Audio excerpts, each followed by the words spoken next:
नमस्कार दोस्तों, मेरा नाम है Ashish Rathore. I am back with another video. दोस्तों एक बार फिर से आपका स्वागत है मेरे चैनल पर। अगर आपने मेरा चैनल अभी तक सब्सक्राइब नहीं किया है तो कर लीजिएगा दोस्तों। तो शुरू करते हैं आज की वीडियो। आज देश में दोस्तों कोरोना के जो केसेस हैं उनमें गिरावट और साथ में रिकवरी रेट में पूरे वर्ल्ड में भारत का नाम जो हो रहा है उसको देखते हुए एक चीज़ तो देखी जा सकती है कि भारत ने अच्छा रिकवरी करा है।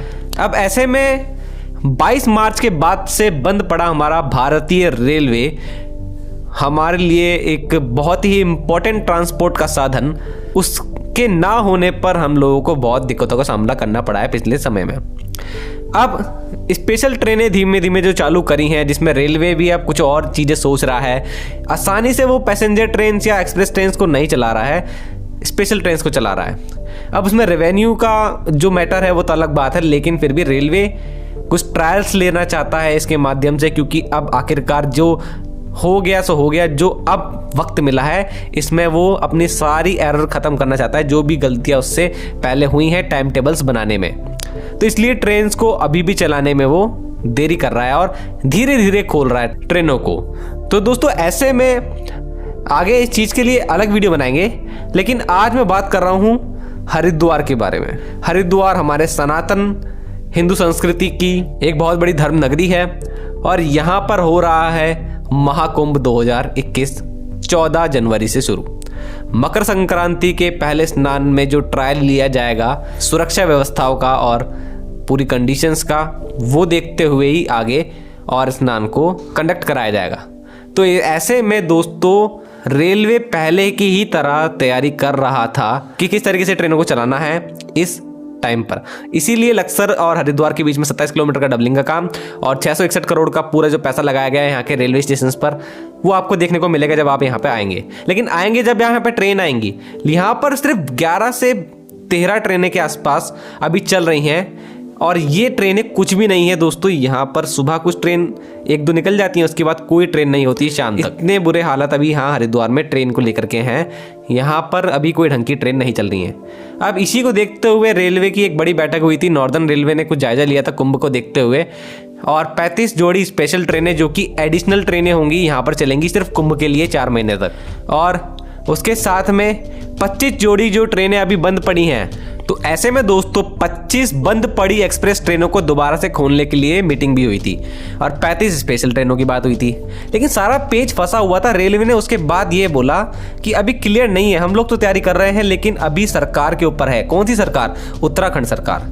उत्तराखंड सरकार के कोविड नियमों का पालन करना ही होगा रेलवे को और रेलवे में जो सफर कर रहे हैं यात्री उनको भी। तो वो गाइडलाइंस अभी पूरी तरीके से आई नहीं है, तो ट्रेनें अभी पता नहीं है।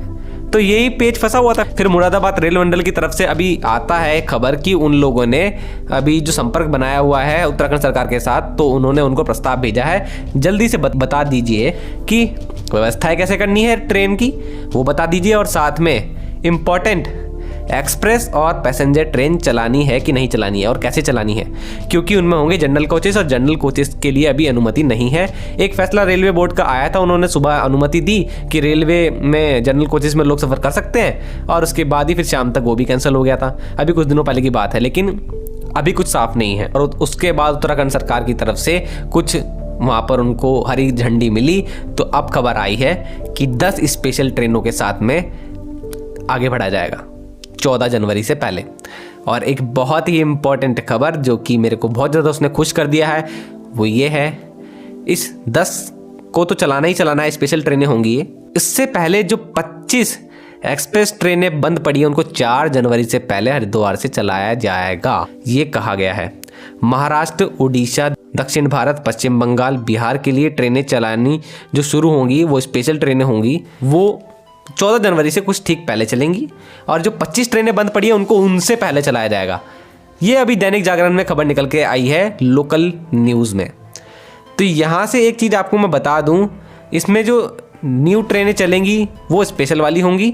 तो पहले रेलवे 35 बता रहा था, अब उसके बाद सरकार की तरफ से जो भी गाइडलाइन आई है उसमें 10 बताई गई हैं फिलहाल के लिए। तो आगे भीड़ को देखते हुए बढ़ाई जा सकती हैं और ये मेला स्पेशल ट्रेनें होंगी। बात यहाँ पर ये भी है कि अब इसमें जनरल कोचेस नहीं होंगे, ये बात अभी तय हो गई है।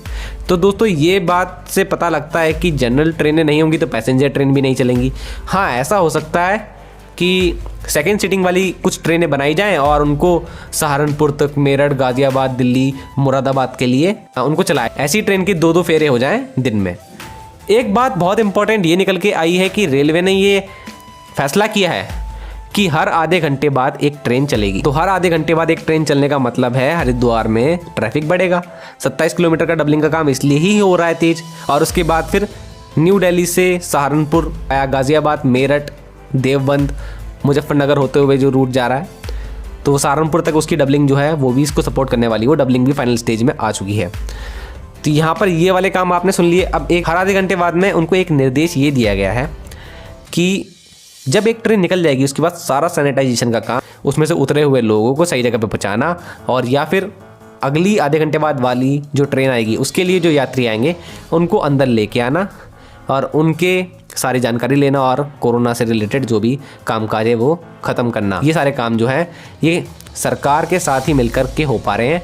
तो इनके लिए भी प्लानिंग तैयार हो रही है कि ये काम होगा कैसे, क्योंकि यहाँ पर लोकल न्यूज़ में सुनने में आया क्योंकि रेलवे को बड़ा दबाव है, क्योंकि एक तो उनको ये सब कुछ प्लान करना है कि कैसे वो करेंगे ये सब कुछ कोरोना के चक्कर में। और दूसरी बात ये है कि जो 10 रेलगाड़ी आएंगी उन 10 गाड़ियों का टाइम टेबल एडजस्ट करने का काम अभी शुरू हो चुका है। लेकिन इसमें थोड़ा माथापच्ची हो रही है कि आधे आधे घंटे में किस तरीके से एडजस्ट करना है। एक तो पहली जो ट्रेनें हैं उन ट्रेनों का तो चला ही देगा रेलवे, जो चलती थी पहले से सारी चल जाएंगी। उनके बीच में हमको ये लेके आनी है स्पेशल ट्रेनें। तो यहाँ तक ये बात होगी। अब थोड़ा सा हरिद्वार की बात बता देता हूँ। हरिद्वार रेलवे स्टेशन में 9 प्लेटफॉर्म है। यहाँ पर 52 ट्रेनें, 52 ट्रेनें हॉल्ट करती हैं, जिसमें से जो यहाँ पर ट्रेनें ऑरिजिनेट होती हैं वो 19 ट्रेनें हैं और जो यहाँ पर ट्रेनें टर्मिनेट होती हैं वो 18 ट्रेनें हैं। तो अब यहाँ पर जितनी ट्रेनें चल रही हैं इस वक्त, मैं गिनती करूँ अगर रिजर्वेशन जिनमें हो रहा है तो IRCTC के हिसाब से यहाँ पे 13 ट्रेनें लगभग चल रही हैं, जिसमें से एक आधा भी कैंसिल भी है। और दोस्तों मैं सच्ची बता रहा हूँ, इन ट्रेनों से कोई फ़ायदा हो नहीं रहा है, क्योंकि ये ट्रेनें डेली भी नहीं है और ना ही इन ट्रेनों से हम एक दिन में जा कर के एक दिन में वापस आ सकते हैं। ऐसी ट्रेनें भी नहीं चल रही हैं, तो थोड़ा बुरा हाल है। तो ये बहुत जल्दी, अगर 4 जनवरी की जो बात कही गई है अगर ये सच्ची है तो देखते हैं क्या होता है। और दूसरी बात, एक हिंट और आपको दे देता हूँ, बाकी इसके लिए एक और वीडियो बना दूंगा, कि 8 जनवरी तय किया गया है कि हरिद्वार का डबलिंग का काम कंप्लीट हो जाएगा, डेडलाइन है। ठीक है दोस्तों, मैं जिसको कवर करता आ रहा था इतने टाइम से। और 9 और 10 जनवरी तय किया गया है कि इस दिन CRS ट्रायल होंगे। इसके बाद ही हमारी स्पेशल ट्रेनें और खोल दी जाएंगी और डबल लाइन का इनॉग्रेशन हो जाएगा। तो यहाँ तक ये खबर मेरे को मिल गई है। आप लोगों को कैसी लगी बताना। आप लोगों के पास भी और जानकारी है अगर तो वो भी बताना। आज के लिए इतना ही। वंदे मातरम, भारत माता की जय।